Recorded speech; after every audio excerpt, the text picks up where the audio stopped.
is a figurative phrase, and it has a deeper meaning.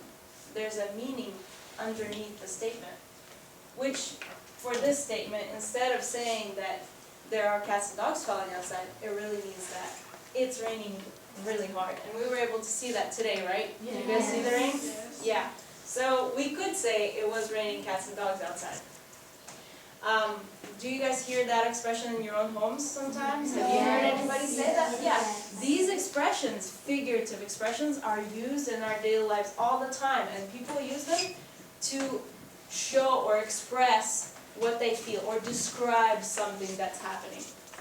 So we're going to get started with looking at ways that authors use figurative language in books and poems. So there's a lot of methods, there's personification, there's a lot of different kinds of methods, but today we're going to look at comparisons.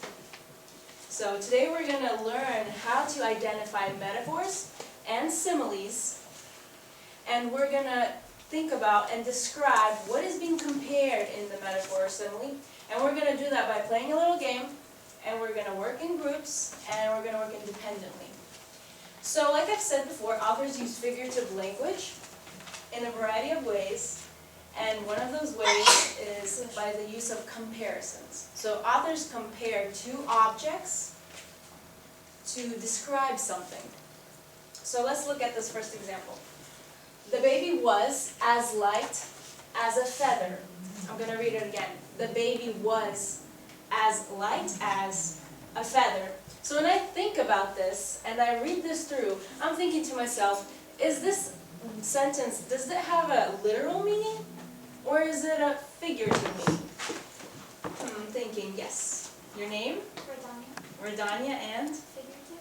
Figurative. Why do you say that? Because it's not literal. It's not really. If I would put this baby on a scale, would it have the same weight as a feather? No. No.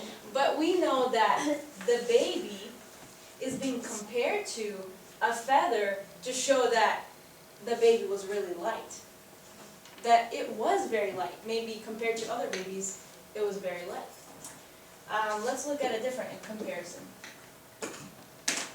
Her hands were 2 ice cubes. Her hands were 2 ice cubes. I'm thinking to myself again, I'm like, do I ever see a girl walking around and I see 2 ice cubes attached to her arms? I don't know, I've never seen that before. What do you think? Is it Katie? Yes. Okay. It's a figurative meaning, and it means like, her hands are really cold. Her hands were really cold. So what do you think is being compared? What 2 objects are being compared? Go ahead. Your name? Olivia. Olivia. The girl's hands and the ice cubes. The girl's hands and the ice cubes are being compared. All right. So we know that the authors use comparisons, but guess what? There are 2 types of comparisons. We actually just looked at 2 different types of comparisons that authors use. So in your reader's response journals, I would like for you to create this T-chart. And on one side, I would like for you to write simile. And on the other side, I would like for you to write metaphor. So those are our 2 types of comparisons. They're similes and metaphors. Just a quick sketch, doesn't have to be anything perfect. All right, so while you're working on that, I'm going to just continue.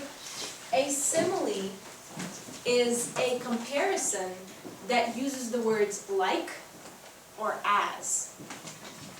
And a metaphor is a comparison that does not use the words like or as. So it's pretty simple, but it's important for you to be able to look at a comparison and be able to identify, well, is this a metaphor or is this a simile?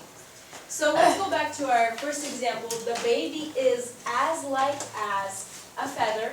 I know that the baby and the feather are the 2 objects that are being compared. And when I'm trying to identify it, I look through the statement and I see that it uses the words as light as a feather. So I know that this statement, this comparison is a simile. Absolutely. And when we go back to the second example, the girl's hands were ice cubes. I know that the girl's hands, the hands are being compared to ice cubes. And I look through and I do not see like or as. I see that the girl's hands are being called ice cubes. So I know that it is a metaphor. Absolutely. Give me a thumbs up if you're on the same page with me. Thumbs down if you're not kind of, and so. Awesome. All right. So we're going to do one more example. It says, my mom's kind words were like ice cream on a cool day. My mom's kind words were like ice cream on a cool day. And this is actually a very good example because it's not just two objects being compared. It's an object and a phrase. So who thinks that they have a good idea what's being compared? Go ahead, your name? Parker. Parker? Go ahead. It's a simile, and her kind words were like feeling really good. Okay, so what two things are being compared? Mom's kind words and ice cream on a cool day. Okay, so which one of those is the phrase? The phrase was Mom's kind words. So the words are the object and the phrase is? The phrase is Mom's kind words. The words are, that's what it is. The words are the object. And then ice cream on a cool day, that's your phrase. It felt like it was ice cream on a cool day. So you said it was a simile, why? Because there's like in that sentence. Yeah, and you know that a simile uses like or as. Absolutely, great work. All right, so here we are. The words are compared to this phrase. So I circled the whole entire thing. And I underline like. That is the word that tells me that this is a simile. All right, so when I would put this into my T-chart, I would put it on the simile side because I know that it uses the word like. But if I wanted to, I could change the statement and make it a metaphor by doing what? What do you think I should do? Yes? Take the like away and say that my mom's were ice cream. My mom's words were ice cream on a cool day, right? It does not have the word like or as, therefore it is a metaphor. Absolutely. What was that? Hermes. Okay. Awesome. So we're going to have a quick exercise. When I say go, you will stand up. You would leave your journals right where they are and pencils. You're going to stand up and you're going to move to the back of the room.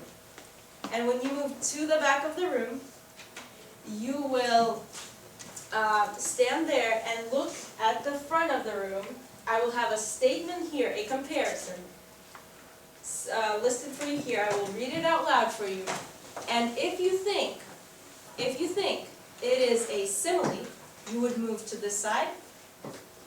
And if you think it is a metaphor, you will move to this side, to the side of the windows. Okay? So any questions about what we're going to do? No. Okay. So stand up, please.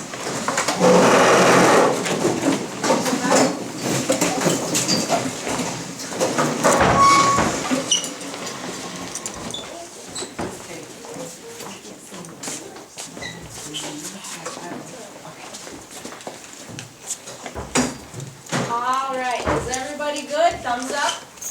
Everybody's ready? Awesome. Okay. The noise was music to his ears. The noise was music to his ears. If you think it's a metaphor, move to the windows. If you think it's a simile, move to the cabinets. Oh, I see one within me. All right. So I need one representative to speak out loud. Defend your case. Yes. Your name? Paul. Okay. It is metaphor because it doesn't use the words like or as. It does not use the words like or as.